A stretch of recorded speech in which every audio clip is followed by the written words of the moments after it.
Welcome to CFC. We're in Savannah for the IBES conference, and we're with Zach Anderson from Wolverine. Zach, thanks for joining. Charlie, thanks for having me. I appreciate it. I'm excited to talk to you about Palisades. It's the first time in the history of the U.S., right, to restart a nuclear facility? Yes, when it's online, it will be the first in the U.S. It's very exciting. All right, so give us the rundown. What's the business model look like?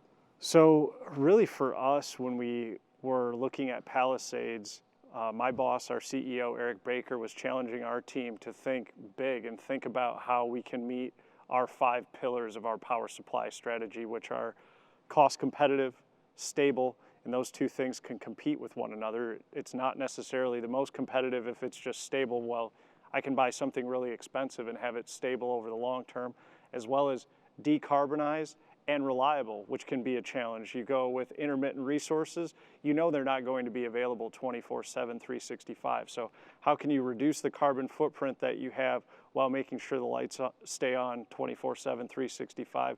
And the last is a commitment to the community. We want to be good actors for our members and our member service territory, and then of course for Michigan as a whole. And really when we looked at Palisades, it checked all 5 of those boxes. It's competitive, it's long-term stable, 100% carbon-free, 24/7 power supply, so it's decarbonized and reliable. And then last, it's a huge commitment to Michigan and in support of our governor who said, we can't have this power plant shut down and meet our future clean energy goals within the state of Michigan. And we were happy to try to find a way to be that partner to bring this power plant back online.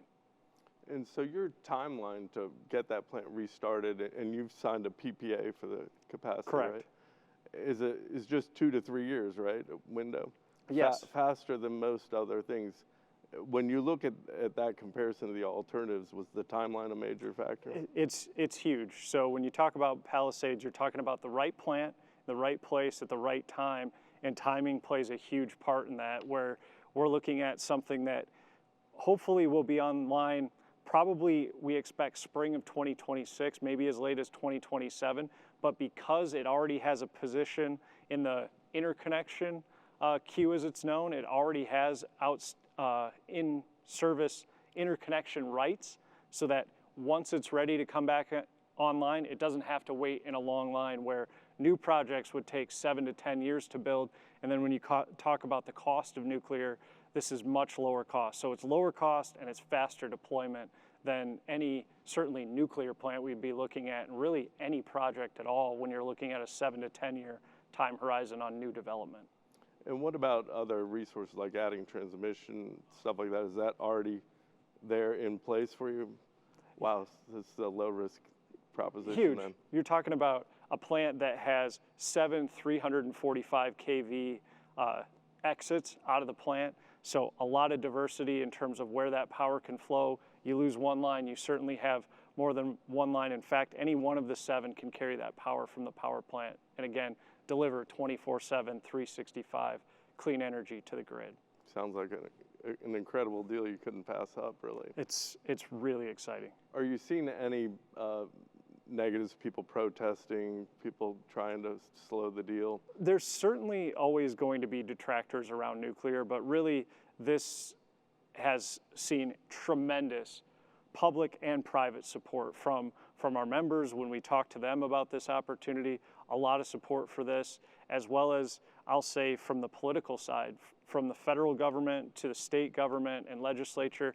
It's one of these issues that we are seeing some really positive bipartisan support for bringing nuclear back online, which is a great thing because we can't have the cleanest, lowest carbon grid anywhere without nuclear being a part of that. And this is a huge opportunity not only for us, but to show that a plant that has been shut down can return to service, and hopefully it can be a model for a few others that have recently retired, that they can come back online. I was going to ask you that specifically. Do you think it'll impact the view of nuclear throughout the country in a positive way? I hope so. I hope so.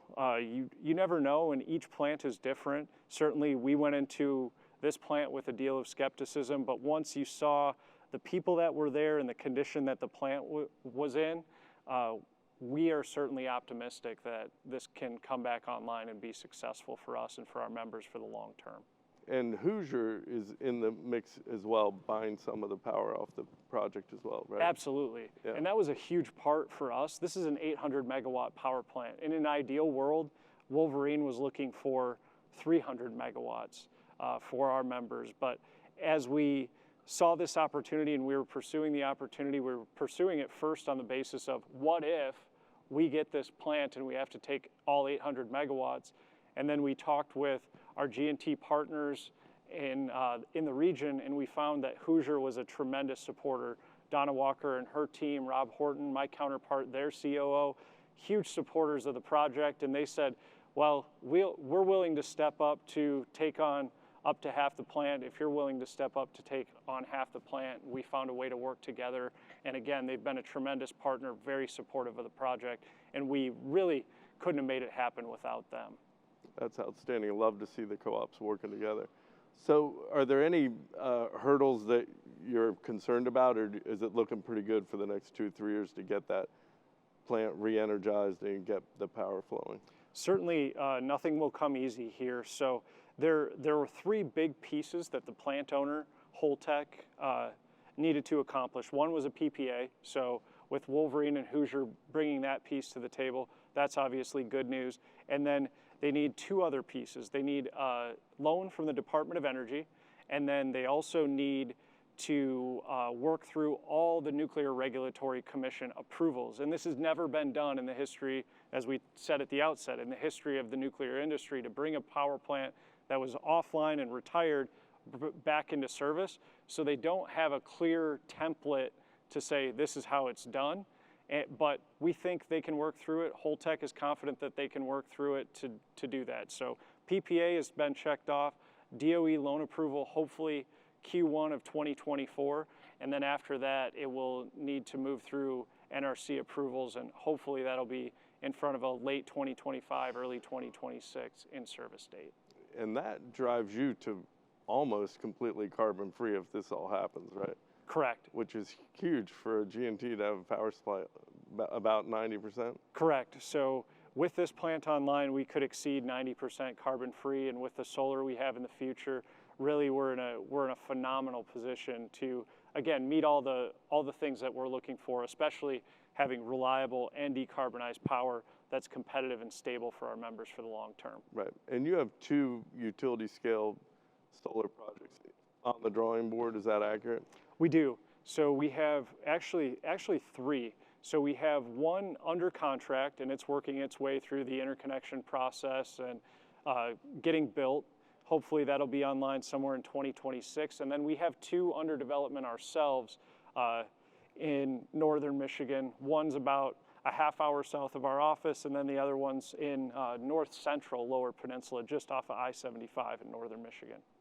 So I presume your 5 distribution co-ops and your C&I customers from your power supply business, power marketing business, they've got to be pleased with that 90% target and the stability of nuclear with the multi-year delivery capability. That's what, a 30-year opportunity to have stable power? Exactly. So that's where you're looking to the future and you're saying, what can we do, again, to meet all those objectives? How can we have something that's competitive and also stable, and it's there for the long term, along with being decarbonized and reliable? That's a rare opportunity for us, which again made Palisades a really clear decision for us to pursue. Now there's a lot of things that went into the decision, but ultimately setting our sights on what is our strategy, what are we trying to accomplish for the benefit of our members long term, that's where Palisades is a tremendous fit.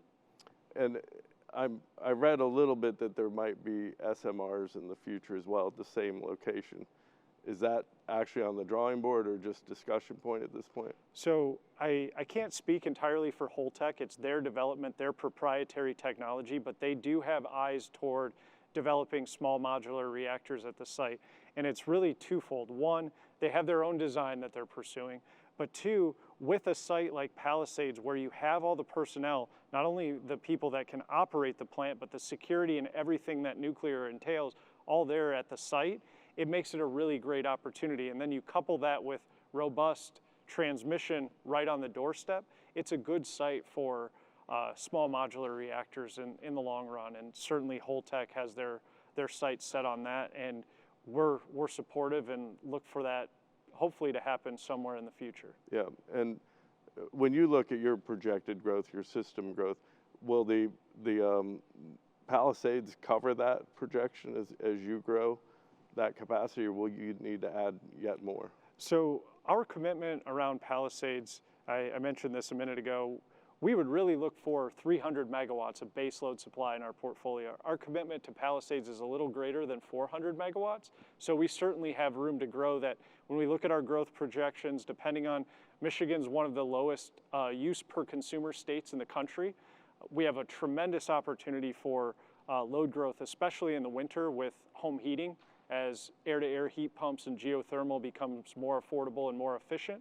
So that'd be one way that we would see growth, and then depending on what happens with electric vehicles, we'll see. I think that'll be a part of what happens going forward. So by 2035, I think 400 megawatts looks like the right fit, and so our board was supportive of taking the long view that we'll take 400 megawatts, even though it's a little more than what we need today, to make that future need fit, and then also to have that committed carbon-free part of our portfolio long term. Yeah, and have the just stable baseload power off that nuclear plant is fantastic. Fantastic. Well, I'm excited for you, and we're going to be praying it goes very well, streamlined quickly, and well approved.